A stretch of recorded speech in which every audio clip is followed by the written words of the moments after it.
Maybe I should ask for a lot of money and give the money to charity. Does that make sense? I don't know. All to charity, all to charity. And I said that to the writers at Time Magazine. They were nice enough to put me on the cover with actually a nice story. And I said, you know, and I sort of thought I said it off the record, but they put it in Time Magazine. So maybe should I ask for charity? Maybe a nice Nashville charity and American Cancer Society and AIDS research and there's so many good Alzheimer's, you know, there's so many things going on there. Maybe I should ask for a lot of money or I'm not showing up. Because, you know, it's interesting. So they'll get, let's say, 2 million people, 1 million to 2 million people at the debates. You know, they've been doing them for a long time. They don't do great, especially the early Republican debate. Like, you know the expression, it draws flies. That's what it draws. So this was one of the biggest shows in the history of cable television. I think it might have been the biggest in terms of political, in the history of cable television. So I took full credit for it, which in all fairness I should. So, bottom line is, I think I might ask for a lot of money for charity, but, you know, but I did say, but is it a little hokey if I do that? Maybe it's not so nice. So what do you think? Should I do it or not? Maybe not. I don't. Here's the thing. If I don't do it, CNN just makes a lot of money. I don't care about CNN. Honestly. No, they're going to make a lot of money. They just turned off their camera. They're actually very nice. But they're going to make a lot of money, and, you know, I think it's something we should consider. So we'll all consider it together. But coming over today, I saw that they were having the illegal immigrants come in, and somebody mentioned the term, the dreamers, having to do with children and, you know, the dreams of children. And these are people that come over the country, the dreamers. And I said, what about our children? Why can't our children that are in the country, why can't they be the dreamers? Nobody ever talks about that. No, nobody ever talks about that. You know, we talk about the dreamers, we talk about illegal immigrants, who, by the way, are treated better than our vets. You know, our vets are incredible. No, the illegal immigrants, in many cases, not in all cases, but in many cases, are treated better than our veterans, who are the greatest people we have. Our wounded warriors these are the greatest people we have. And another thing nice about being able to make speeches without having to hire some guy to write it and keep writing it and read it and put a teleprompter and then say, good morning, ladies and gentlemen of Nashville, it's wonderful, you know, is that I can sort of be very current, okay? I can be very, very current. I can talk about what's happening. This morning on the television, they had a whole story about the Veterans Administration and the hospitals, how people are waiting on lines to get in. These are our veterans. These are the people that got hurt fighting for us. Maybe we wouldn't be here if it wasn't for them, to be honest with you. I mean, that's possible, too. And they had a story this morning on Fox, on CNN, and a number of them, where the veterans are just treated terribly. And they showed a desk where there's supposed to be people behind the desk. And they showed this desk, and there's nobody there. And the veterans, I don't know, probably some of you saw it. The veterans are saying, where are the people? And then they said, what happened? And they said, oh, this happens all the time. There was nobody even there. And 2 weeks ago on Wednesday, they had the longest wait in the history of the Veterans Administration for people wanting to see a doctor. Now, if I go to a doctor, if I have to wait like 9 minutes, I'm like, get me. I go crazy. It's true. Remember the old days when the doctors used to come to your house, right? Beta remembers that. You'd have a cold, the doctor would come over carrying a little bag, like this big, beautiful little bag, being at the top, and he'd come over to your house, check you out, fine. Those days don't exist anymore. You know, we're in the age of Obamacare when nothing exists. By the way, we will repeal and replace Obamacare. That I can tell you. That I can tell you. But, so, 2 weeks ago Wednesday, the longest wait in the history of the Veterans Administration, so that if you go to a doctor's office, men and women are waiting 4 days, 3 days, one was 5 days. One case was 5 days or 6 days, finally got to see the doctor, and the doctor excused himself because he was going on vacation. Now, you think about that. Can you imagine waiting even a day or a half a day? But these people are waiting 4 or 5 days. So the waits now are the longest in history, and that's the way we're treating our greatest people, and it's not right, and we're going to change that. We're going to change it.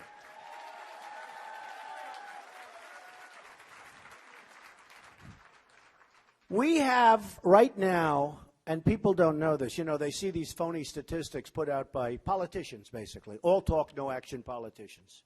And I mean on both sides, in all fairness. You know, I'm a Republican, I'm a conservative. But I'm just as angry with the Republicans because they go to Washington, something happens. They become weak. They go to Washington, we're going to stop Obamacare, we're going to stop this, we're going to do this, we're going to do that. Then they walk into these magnificent buildings with those incredible vaulted ceilings. And they go, oh, I made it, darling. I made it. I vote for you. I vote for you. I vote for Obamacare extensions. I'll do whatever you want me to do. I'm in Washington. It's amazing. Isn't it amazing? Don't you agree? I mean, it won't happen to me. I promise. And if it does, you're going to let me know about it. But it won't. I promise. I promise.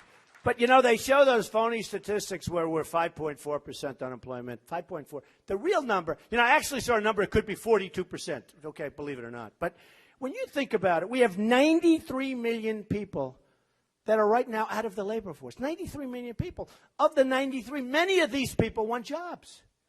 And they quit looking. So if you're looking for a job and you can't find it, and you stop for a while, you know, after a while, you sort of like, it's not happening. It's not going to happen. I don't know what they do, but they stop. They are considered statistically employed, okay? So we have 93 million people out of the labor force. I mean, think of it. It's hard to believe. We have 50 million people in poverty. These are very new numbers. 50 million people in poverty. I mean, China's taking our money. Japan's taking our money. Mexico's beating us at the border and on trade. By the way, they're killing us on trade. You know that. In fact, you just lost a big car plant to Mexico in Tennessee. Remember? Recently. Front page, Wall Street Journal. A plant that you were going to have. I love this guy. You know, he's sitting there holding a stand up, turn around, show up. I love this guy. He's just holding the sign up. Look at him. Well, I know who he's voting for. I know who that guy's voting for, right? Thank you. That's very cute. I mean, I love it. You know, this is a movement, folks. This is not like even maybe about me. I don't want it to be about me. This is about common sense. It's about doing the right thing. One of the things that came out in the poll, which was really amazing, some of the polls, I mean, hey, in Iowa, we're leading big. Those are great people. We just left Iowa. We had such an amazing evening. 4,000 people in a room that never had that many people, and it was a happening. We just left Alabama, which was unbelievable. 31,000 people in a stadium, and it was supposed to pour. And it did. It poured. The minute my speech, that's like luck. That's from God. The minute the speech was over, we got it, and it poured. We had 31,000 people. It was the most unbelievable. And the poll just came out in Alabama, leading big in Alabama, leading big in Iowa, leading tremendously big in New Hampshire. Great people. Leading really big in New Hampshire. Leading big in Florida. How about Florida? I have a governor. We have a low-energy governor, and we have a senator. And we're leading big in Florida. How do you do that? When you have a senator who's sitting, you have a governor who's been there for 8 years, and Trump, I love Florida, and I'm there a lot. What can beat Florida? Great weather. You have great weather, but Florida has great weather. Big advantage. But, you know, I'm leading big in Florida. But one of the polls came out, because in South Carolina and North Carolina, I'm leading really big. And in South Carolina, a poll came out, and we had a statement that my level of popularity or favorability, you know, I'm the only one that can get a poll, and it comes out, and these guys in the back with all those red lights on will say, I had one poll where I think I'm 41%, almost 41%. They grab us. Can you imagine? 41, there's 17 people. So I'm on 41% with 17 people, and they said, Trump's at 41%, but they say it like, blah, blah. You can't even hear it. You know, Trump said, blah. Nobody knows what they just said. But there are some people that don't like him. It's unbelievable. I'm the only one that wins these polls, and I get negative publicity. It's the most... No, it's incredible. The press, ay. No, it's terrible. Well, yesterday, you might have seen me. I was in South Carolina, made a speech, and I had to bring it up. The New York Times, to me, is a big deal. You know, I'm from New York. Very liberal paper, but that's okay. You know, not everybody can be like us. But it's still the New York Times, right? We have to admit, still the New York Times. And I'm on the front page a lot on the New York Times. And to be on the front page of the New York Times is a big deal. But yesterday, or 2 days ago, they had a story about me, and they have some low-level Hispanic commentator, low-level guy. This one didn't like me. By the way, I think I'm going to win the Hispanic vote, and I think, you know, in Nevada, I won the Hispanic poll. They love me. I love the Hispanic people. Incredible energy, incredible people. I love the people. I have thousands that work for me and thousands over the years that have worked for me. They're great people. And I said, I'm going to win. And a lot of the Hispanics that are here legally, they don't want people coming in illegally. You know, it's true. It's true. So there's this poll that comes out. I think it was in South Carolina where we're way up. And Lindsey Graham's at 4, and he's the senator. I'm at 30. So I wrote him a note. Congratulations, I'm only beating you in your home state by 26 points. So anyway, who cares? But they did something that nobody reported. They say, oh, but do people like Trump? By the way, this election is not going to be like, I think I'm a nice person. I love people. I want to help people. Women's health issues to me are very important.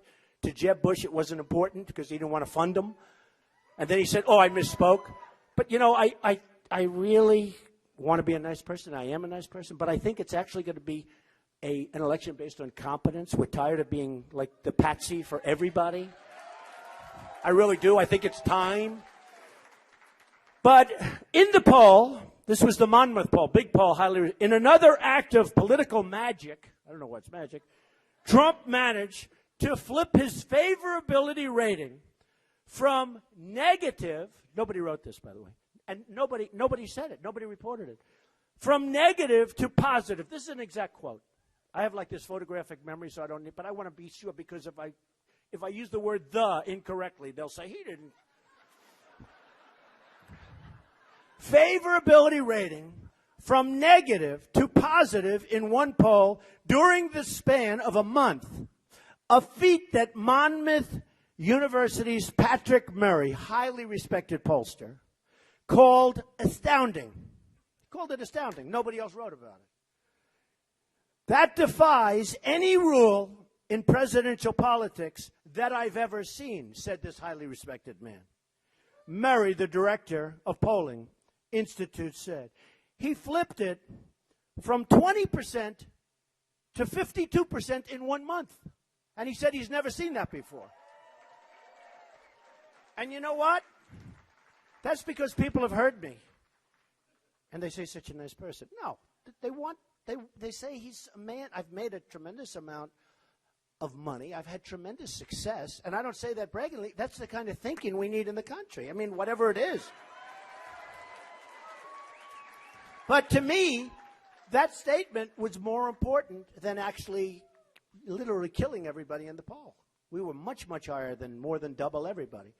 And we are more than double everybody. You saw Quinnipiac just came out, and that was an amazing poll. That was the same thing, much, much higher, double and triple and quadruple many of these candidates. And the reason is people in this country are smart. They don't believe a lot of what they see in the media, because if you believe these people, you know, why are they doing this? I mean, why are they even saying it? You'd think that if somebody's good for the country, and I'll be great for the country, because I'm going to make great deals for our country. We don't win anymore. Our country doesn't win anymore.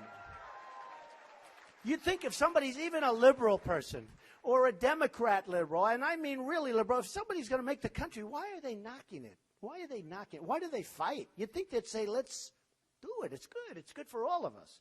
because our country's in trouble. We owe now $19 trillion. You know, I've been saying 18 for a while. But now it starts to go up quickly. And by the way, when Obamacare kicks in, which is really kicking in 16, you want to see bad deficits? You want to see it go up?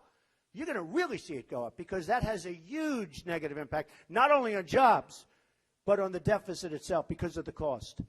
And it's no good. Have you been noticing, and you've seen it yourself, the premiums have gone through the roof, right? The deductibility, unless you're close to death, you're never going to use it.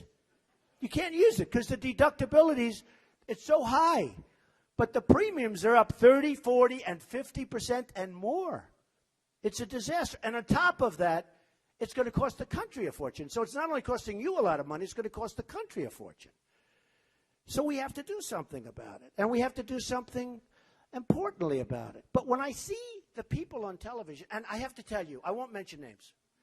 Some of them, when they hear my name, I was talking, we have a great reporter today from the Wall Street Journal with us, okay, who came down. And she actually said, you know, some of them, when they hear your name, it looks like they're a boiler ready to explode. It's true. Just, Now, number one, they look bad because they said, do you remember the beginning? Like 3-4 months ago. They'd say, he's a clown. He's a clown. Just having fun. You know, I went to a great school. I did great. Everything was great. I came out. I made a fortune, which I want to use the brain for you, but I made a fortune. I then did a book called The Art of the Deal and many bestsellers. The Art of the Deal being probably the best-selling business book of all time. Who has read The Art of the Deal? Yeah, most people. Almost everybody. And I jokingly say, but I mean it, the Bible tops it by a long way. I say that. Said it the first time the other night in Iowa, and people like that, but it's true. Nothing tops the Bible. But The Art of the Deal, great success. Many books, bestsellers, many bestsellers. Then I do The Apprentice. I've never done television. I do The Apprentice. It's one of the most successful shows ever on television, by the way. And NBC renewed The Apprentice. You know that, right? For me. They came up to my office, the head of Comcast, great guy. I won't use names, just say Steve. Honestly, he's a great guy. One of the best in the country. He came up with the heads of NBC. And they said, 6 months ago, they said, Donald, we're renewing The Apprentice. Please, you have to do it. I said, honestly, Steve, I'm running for president. I want to make our country great again. I want to make it. And they didn't believe me. And I said it 4 times. They didn't believe me. Nobody believed I was going to run. Nobody. My wife didn't even believe me, but now she does. But she actually said, if you actually say you're going to run, you're going to do great because people like you. She actually said they love you, but I don't want to brag. But she said, if you actually run, not, you may run, you may not run, who knows. Thank you. But she said, if you actually say, so the NBC guys come up, terrific people. I mean, honestly, I had a great relationship with NBC for 12 years. We had many, number ones and The Apprentice, and continues to do great. Last season, you know how well it did. So they wanted to renew for many shows. In fact, Mark Burnett called up. Mark Burnett did Survivor, Apprentice. So Mark Burnett, who's a great guy, he calls up, he goes, I don't believe it. You're not taking a renewal. The word is renewal. I said, that's right, Mark. I'm going to run for president. No, you have to. Nobody doesn't take a renewal. It's unheard of in primetime television. 2 hours. Prime time. Are you crazy? I said, Mark, I have to do this. I've done so well in this country. I have to do it. We can save our country. We can save our country. Well, thank you. The funny thing about The Apprentice, there have been 15 copies of The Apprentice. Every single one of them failed. So then a reporter said to me, why do you think that is? I said, because I'm special. And I was kidding. I was doing it sarcastic. I mean, I sort of meant it, to be honest, right? But I was sort of kidding. And they wrote it, and I hated the way it looked in writing. It sounds good when you say it, but, it looks so bad. Okay. But so I had a great experience. So here I am. Great schools, great brain, great success, build a great company, do The Apprentice, tremendous success. When I did The Apprentice, a certain critic said, it will never be successful. Because, you know, to have a big hit, a number one hit, you have to, and you remember that first season had one of the highest ratings ever. The finale of The Apprentice, oh, you remember with the great Bill Rancic, and remember how that was? Incredible. But to have a great success, you have to have women. And I'll never forget, I saved the article, right? Like Harry Truman saved it, where it said Truman loses, and he actually won, remember? But I saved this article. They said, Trump can never succeed on television because why would women want to watch Donald Trump? And I said, am I so bad? Am I so bad? Tell me, am I so bad? And it turned out that women were the biggest base. I mean, those were the ones that liked that. So, you know, I saved those things. But no matter how you cut it, we can do something so incredible. And honestly, it's going to be hard. It's going to be a lot of work. It's going to be a lot of time. I wouldn't leave the White House. You know, Obama always leaves the White House. Think of it. You're elected president. You're in the White House. Why would you want to leave? I think I'd maybe never leave. How cool is it? He leaves to go to some place and go fundraisers. I try. I don't know. Maybe there's some rule against it, so maybe I can't. But I do the fundraisers in the White House. He and his wife left. I think one was doing the Ellen show. Another was doing another show. Right next door in Burbank, California. They left a couple of hours difference. One took Air Force One. One took a beautiful Boeing 757. Two planes, a little bit different timing, going to the same location, going to the same airport to do two different shows. And I say, why? Why aren't they flying on at least the same plane? Now, I know what those suckers cost because I happen to have one of them, right? So I know what it costs to operate these planes. So I would have said much different. More important, the time and the energy. But I would have said Ellen, or I would have said whoever's doing the show, let's do it from the White House. This way I take a half an hour, I go back, I don't spend any money of the taxpayers. Think of it. No, think of it. Think of it. And you know, the funny thing is that whoever the host is would like it better. We're doing our show live from the White House or something. So we don't pay any money. We don't have to fuel up Air Force One, which costs you. Do you ever see what it costs to travel in these things? With hundreds and hundreds of securities, and you're closing down Burbank, California. I mean, every time Obama comes to Manhattan to do a fundraiser, which is often, I say, what's going on? You can't move. They close down all the streets. They close down the city.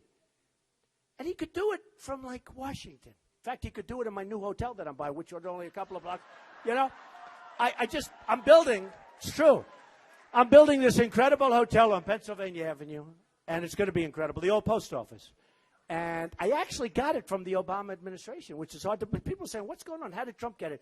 One of the most heavily sought-after buildings in the history of the General Services Administration, which owned it. You know, they're the ones that made the decision. And I got it, and we're building this phenomenal hotel, Trump International Hotel, right on Pennsylvania Avenue, directly between Congress and the White House, right? It's going to open just in time. Just in time. And by the way, listen to this one. We're under budget and ahead of schedule. Do you ever hear that from government? Way under budget. So we're actually going to be opening it, but it'll be great.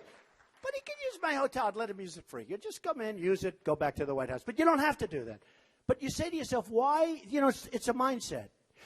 But more importantly, even than the travel, we have so many things we have to do to straighten out our country. You don't want to waste time. You got to do this. You got to make deals.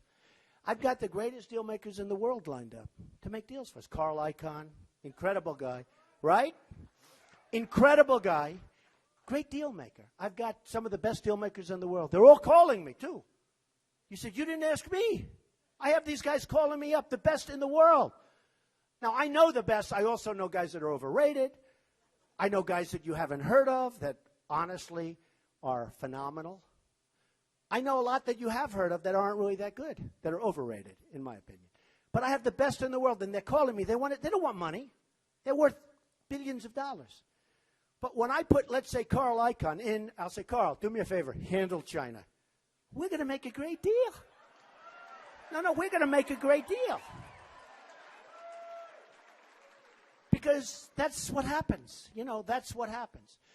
So we're going to take back our trade. If you look at China, if you look at Japan, I was in Los Angeles a few weeks ago, I saw ships, the biggest ships I've ever seen, with cars pouring out, one after another, made in Japan, very nice, everything's nice.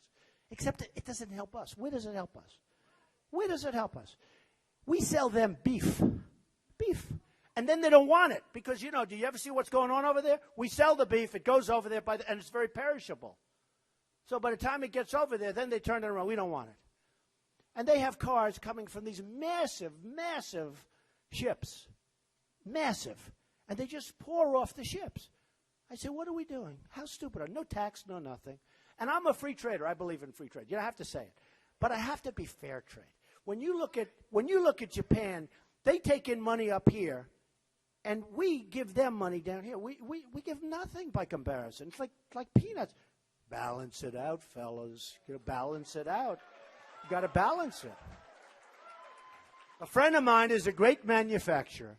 As you know, China it's probably the greatest theft in the history of the United States, what China's done to us. They've taken our money, they've taken our jobs, they've taken everything. They've taken so much. And they're creating a bubble. And, interestingly, we're so intertwined now the bubble could take us down.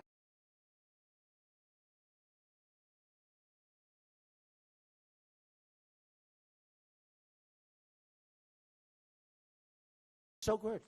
They're so good. And, one of the things I'm doing, and last night was incredible. We had an amazing event in Massachusetts. A guy, right? Oh, look at this. We have what the hell are you doing in Nashville? What are you doing? What is that? I must have brought those people with me. What are you doing here? This is like old home week. Anyway, so here I am. I spent millions of dollars during the course on jet fuel, okay? Like a lot of money on jets. But somebody puts up a sign, $100 to go to this thing. I didn't know who did it, but somebody puts up a sign. So all over the place, I'm spending millions of dollars. I'm turning down millions. I don't want your money. I don't want your money. Somebody puts a sign up talking about a $100 contribution, of which you didn't have to make. But they put it up. It's all over CNN. Trump is asking for $100. I fly my plane someplace. It costs me a fortune. The fuel. The $100, the money that I raised last night, which doesn't go, it goes toward paying off like the expense or something. The guy that had it's this great guy, Ernie, a great guy, really successful guy. You know him, right? Ernie. He'll sell you a car any day of the week, right? And, the guy is, like 2,000 people showed up. Let him get a little deferment of the roast beef or whatever the hell they're serving. So they put up a sign. I don't want the money. I might like 4 or 5 million. That's hard to turn down. But the $100 times, some people, and we let the vet say, most of the people I think came in free. And I end up with this big story, Trump accepting contributions. I can't believe it. I got so angry at my people because somebody put up a sign saying $100. And honestly, it's like, first of all, it's peanuts. It doesn't mean anything. But they used it to try and marginalize. They always do. They always do. The bottom line is, I am self-funding my campaign. I'm self-funding. I don't want to have anybody give. I don't need money. Now, with that being said, the small money comes in, and it's not a lot of money, but it's great money. Like Beta might send me some money. Beta will send me some money. But a woman sent me $7 with a beautiful letter from Georgia. Another person sent me $12, and small money. And some sent me $1,000. But it doesn't amount to a lot. But that I do like coming in because they invest in the campaign. How do I take the $7 check, right, and send it back to the person who sent it to me from Georgia? Dear so-and-so, I'm sorry, I don't really want your money. How do you write a letter like I want them to invest in it. But, they're not going to tell me not to do this or not to do that for China because there are lobbyists for China and they gave me $5 million. I had a big lobbyist ask me he wanted to give me $5 million for my campaign. I turned him down. And then I see this story on CNN last night. It was disgusting. That, look, there's a sign, $100. Somebody does a sign. It was actually a beautiful sign, if you want to know the truth. It was so beautiful. It was beautifully done. And they're doing this big thing about all day long last night about I said, we had this incredible event, and they destroyed it by trying to marginalize. And that's the press. That's the media. Yeah, well, the criminal media. I mean, there's truth to it. No, because a lot of times they know it's wrong. But I just want to tell you, so important to me. And last night was such an incredible event. It had to be a record for a house. The guy has got a beautiful house, got a big lawn, put up a tent. But we had 2,000 people. It had to be a record. The spirit in that group, the spirit in Alabama, the spirit was so incredible. The spirit in our last meeting in Iowa. Don't forget, when I went to Iowa, and you know what I love? I'm leading with Tea Party. Big. I love Tea Party. I love the Tea Party. Tea Party people, stand up and take a bow. You have not been treated fairly. No, you haven't been treated fairly. You have not been treated fairly. You know, people talk about the Tea Party, and you talk about marginalizing. At least I have a microphone where I can fight back. You people don't. The Tea Party people are incredible people. These are people that work hard, and they love the country, and then they get just beat up all the time by the media. It's disgusting. And you will be surprised how big you are. You don't know how big you are. You don't know the power. Pay them hundreds of thousands of dollars. What do you have to do that for? Every week they come out with a new poll. Right? Hey, I'm rich. I could hire 100 polls. I don't want to waste money, you know? Why should I pay? I know in one case the guys want like $150,000 a month. And you know, then they're arrogant guys, they think they're hot stuff, and they tell the candidate what to say. You got to say this. Got to be politically correct. No way. I don't have time to be politically. No, it's true. It's true. I don't have time to be political. It takes a lot of time to be politically correct. You saw the Anchor Baby thing. Did you see that with where I'm on? And somebody from it's the same network, CNN again. He said, you know the name Anchor Baby is very insulting. I said, what would you call him? And he gave me like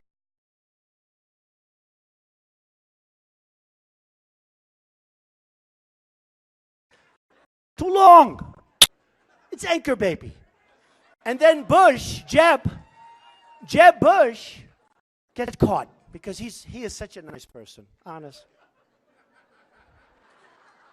If you want a nice person, honestly, you should vote for Jeb.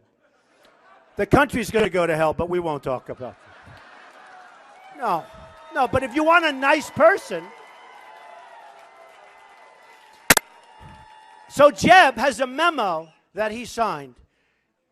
Basically a politically correct memo. You know, don't say this, don't say. They have all these things, pages of stuff. But one of the things, never use the term Anchor Baby. So all of a sudden he's using the term Anchor Baby this last week. And with me, when I use it, nobody criticizes me. They expect me. They gave up. Okay. With him, they killed him. They just killed him. It didn't stop. And then he blamed it on the Asians. He said, you know, did you see that? I want to build a wall. Okay? So easy. It's so easy.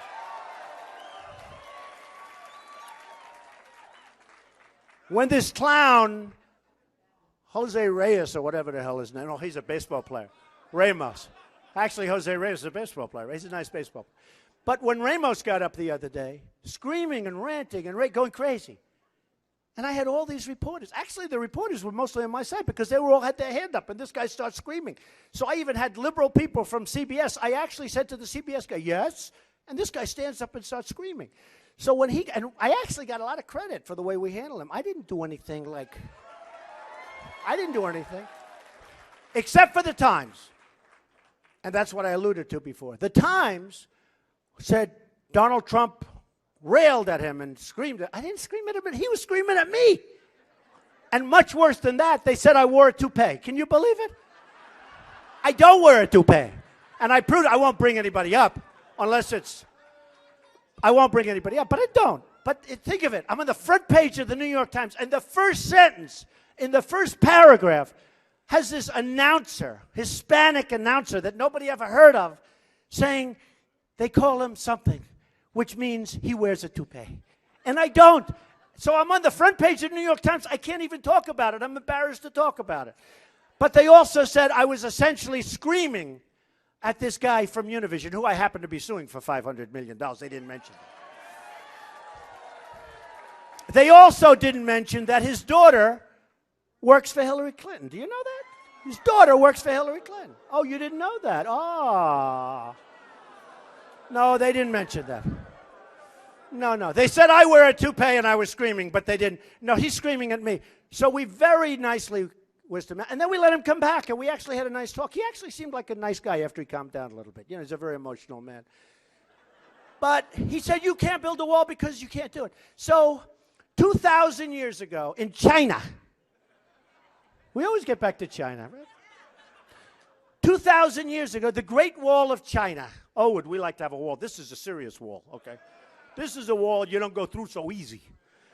They built a wall 2,000 years ago. That's 13,000 miles. Think of that. That's a big wall. That's a serious wall, right? This was 2,000 years ago. I mean, it took them like 500 years to build it, so, you know, I got to be a little bit, it took a long time. But 13,000 miles, that's a long time. They had no tractors. They didn't have Caterpillars. Of course, today we'd use Komatsus because they're made in Japan. You can buy them cheaper. See? How stupid is that? Because they devalue the yen so much that people are buying Komatsus instead of Caterpillars. Caterpillar stock is that. It's terrible. We'll change that around, believe me. Believe me. But they build this wall. Now, we have really 15, I would say, look, we have 2,000 miles as opposed to 13,000. But you don't need it on all of it because some you have natural landscaping, some you have a lot of places. And actually, 10 years ago, everybody wanted the wall built. Hillary wanted it built. But they couldn't. See, I'm a great builder. What I do is best is build. I'm not a rendering guy. I do the building and then do the rendering. A lot of these guys come in with renderings and it never gets built. Does that make sense to anybody? A female, a veteran, 66, got raped, sodomized, tortured, and killed. Raped, sodomized, tortured, and killed. 66 years old by an illegal immigrant that they caught. Luckily. But this is what we have. We have stupid people in our government. And we have people pouring across the border. And you know what? We have great Border Patrol people. I went there. You probably saw that. That's why the hat is so successful, the white one, right? But I went there. Everybody wants to buy the hat. Now they like the white one. Then 2 weeks later, I wore the red one. The white one didn't sell so well. The red one sold. Crazy thing. But I went to the border. And I got to know the people, and I saw people, and, you know, it's rough stuff. It's rough stuff. And when I first came in, and when I first did my opening statement that I was running for president, I talked about illegal immigration. I was killed by the president. Rush Limbaugh, who I think is a terrific guy, said, Trump has received more incoming than any human being I've ever seen. Then he goes, has a news conference, and I think he's going to apologize, and he doubles down. I got credit for it. I got credit. No, they thought I was going to apologize. And I don't mind apologizing, but I have to make a mistake to apologize. And I was right. No, but I was right. So for 2 weeks, as Rush said, I took incoming meaning the media. In fact, that was my first 2 weeks. I said, is it going to be like this for the next year and a half? I don't know if I can make it. It was brutal. Now, many of those people that talk that way, many of those people, they apologize to me. Everybody says I'm right. And only because of me is everybody talking about illegal immigration. They wouldn't even be talking about it. They wouldn't even be talking about it. And we're going to build a wall, and we're going to get, you know, the gang members in Baltimore and Chicago, and these are some tough dudes. They're going to be out so fast. One of the first things I'm going to do is get rid of those gang members. We're going to be, you know, you look at what's going on with Baltimore. You look at what's going on in Chicago and Ferguson and St. Louis the other night. We are going to get rid of those gang members so fast your head will spin. You know, we can be really tough. I just met your cops outside. Those police are tough cookies. Those guys, we need law and order. We need law and order. I mean, they allowed, in one night, that first night in Baltimore, they allowed that city to be destroyed. They set it back 35 years, one night, because the police were not allowed to protect people. They weren't allowed to protect people. We have incredible law enforcement in this country, and we have to be. The head of the police in Chicago is a person I know, originally from New York. He's a phenomenal guy. He can stop things if they're allowed to stop him. He can stop it. Believe me. We have some incredible people, but we have to be tough. We have to be smart, and I know you're going to have some bad apples. You're going to have problems. I see some of the things you did too, and it's disgusting and it's horrible, but that's such a tiny percentage. The problem is the good work doesn't get shown on television. All of the good work, which is 99.9%. I mean, the good work with the police, it's 99.9%. That one little thing, and it's horrible. I agree. I hated some of the things. I don't have to go into them. But the same ones, because you were sick when you looked at some of them just like I was. But we need law and order. We need our police. They're great people. They do a phenomenal job. They're right now afraid to do anything. They're afraid. I mean, I know cities, I won't mention names, but I know cities where police are afraid to even talk to people because they want to be able to retire and have their pension. They don't want to be thrown off the police force. And then you wonder why there's crime in our cities. So we need a whole new mindset. We have to build up our military. We have to make our military so strong. We have to make our military so powerful and so strong that we never have to use it. We never have to use it. We have to also focus on what we have. Look, Ukraine. I want Ukraine to be healthy, vibrant, and good. But Ukraine is near Germany and all of these European countries. We're now sending F-22s. That's the newest fighter, the best in the world. We're sending fighters every. Where is Germany? Where are all these European countries? It affects them. It affects them. And we want to stand alongside of them, I agree. But why are we leading the fight? Putin hates us. He hates Obama. Doesn't hate us. I think he'd like me. I'd get along great with him, I think. Want to know the truth? No, he has no respect for our president. And our president doesn't like him in all fairness. They don't have good chemistry, to put it mildly, would you say? But I'd get along with these people. Think of it. Every country is ripping us off. Now Russia's ripping us off because in the Iran deal, which is going to go down as one of the worst deals ever, Russia is a big beneficiary because they're going to sell Iran missiles with the money we give to Iran. Think of that. So one of the biggest beneficiaries is Russia. Okay? But think of it. So Ukraine, let's take a few of these things and then I'm getting the hell out of here. I'm going back to New York. You mind? Maybe I'll go to the Grand Ole Opry tonight. Can I do that? I'd actually rather. By the way, this is not a politician speaking, believe me. I hope. I love country music. I love it. Hey, Trace Atkins, right? And who else won on The Apprentice? Who else? John Rich. My kids love those two guys. John Rich. And who else? Who did really well? Clint Black, right? Clint Black. He did great. And my Trace, how good is Trace? Okay? You know, Trace came on to The Apprentice. And I said, who the hell is he? Who is he? I didn't know who Trace was. I never heard of him. And he wasn't a big name. And he came on just to show you how important that show was.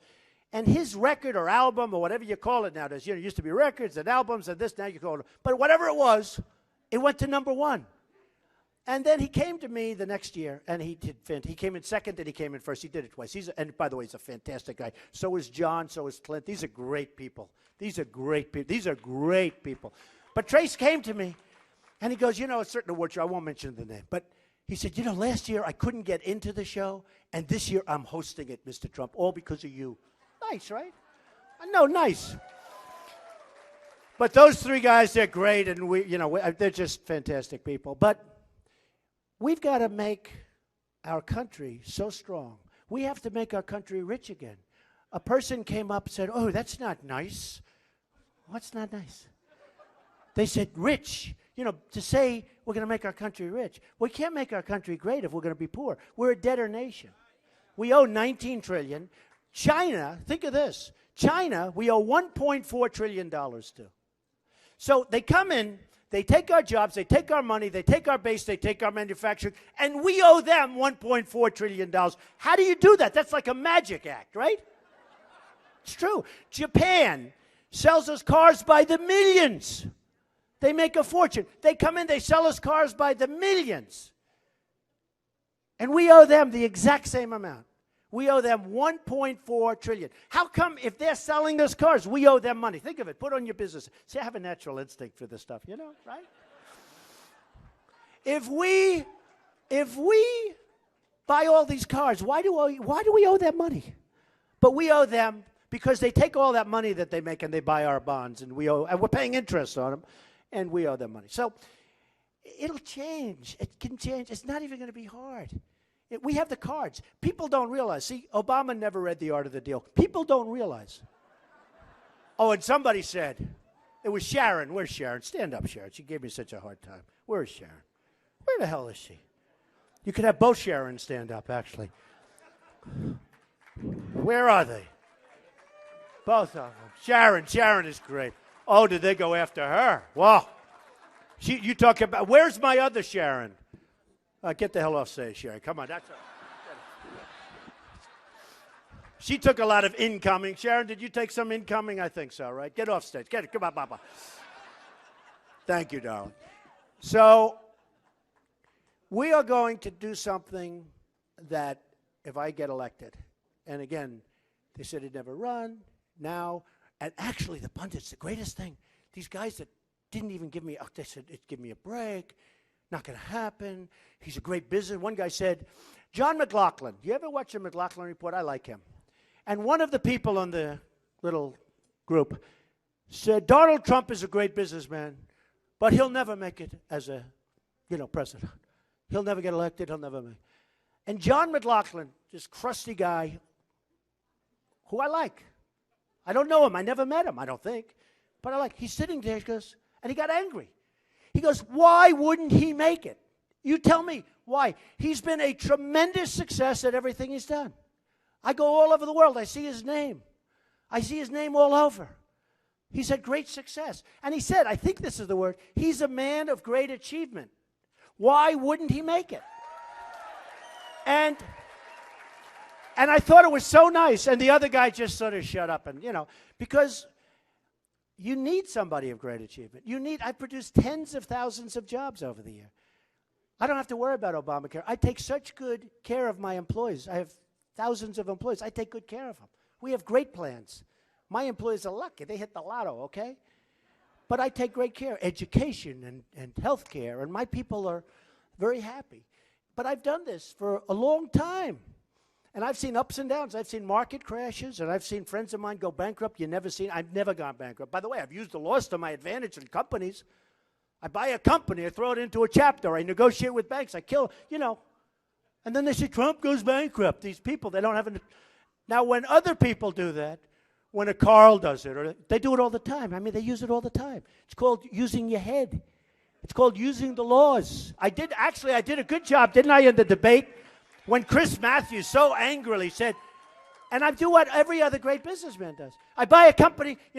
One company was sort of interesting. A friend of mine had it, good guy. And the banks were just killing him. They were mean. And banks can be mean, right? You got to teach them how to behave, right? So this guy was just getting beaten. And I did him a favor, and I called up the banks. I said, do me this, do this, do this, do that. They said, we won't do that. No, we won't do that. I said, you're making a mistake. Anyway, it's sort of a little bit complicated, and it's a little unknown. Anyway, I bought it. Immediately, I called the bank. I said, don't do this. I threw it into a chapter. And they come out with a story, Trump files bankrupt. Can you believe it? I negotiated the hell. What I did to that bank, that poor bank. They see me walking down the street, they go, hey. But I'm good at that stuff, I'm really good at that stuff. But you have to use the laws to your advantage. No, you have to use it to your advantage. Atlantic City, you look at Atlantic City, Caesars went bankrupt. Caesars. Who ever heard of Caesars? Caesars filed Chapter 11. Nobody cares. You're right. Everybody in Atlantic City. I had the good sense 7 years ago, and actually the financial media gives me great credit because I have a vision for things. I said, don't go into Iraq, even though I'm a very militaristic person. I said, don't go into Iraq. And they shouldn't have, because I said, you're going to destabilize the Middle East. So what did we get? $2 trillion, thousands of deaths, thousands, like 5,000, wounded warriors who I love all over the place. We can't even go there. Iran is taking over Iraq. With the money that we're giving them, they're going to take over. They're going to get the oil. They're going to get everything. The oil they don't get, ISIS is getting. What did we get? Nothing. We got nothing. We got far less than nothing. So I had vision. In 2004, Reuters, actually it was before then, but they wrote a story. Trump says don't do Iraq. Now, I'm much more militaristic than Bush, even the brother, but you got to know where to use it and when. You got to use. So with Atlantic City, 7 years ago, I got out. That's called vision. I should get credit for vision. And again, this isn't bragging. Normally I wouldn't say this, but I need your freaking votes. Do you understand that? Do you understand that? Last night in front of the audience, I said, we're going to have so many victories. And then I said, we're going to win here. We're going to win on trade. We're going to win militarily in terms of not having wars, but just having such great strength that nobody's going to play with us. Nobody's going to mess with us. Okay, nobody. And we're going to have victories. So many victories are going to be coming out of your ears. In fact, you may get tired of victories. You may not want any more. You'll get like, oh, and everyone stood up. No, no, no, we want to keep winning. If I win, we will have victories all over. We will win on trade. We will win on health care. We will win on everything. I will protect your Social Security without cuts. I will protect your Medicare and your Medicaid. We are going to have something that's so special. And you know, my whole theme is, and I'll say it once, we will make America truly great again. And thank you very much. Thank you, everybody. Thank you. Thank you very much. Thank you, man. All day long he's been holding. Thank you. Thank you very much.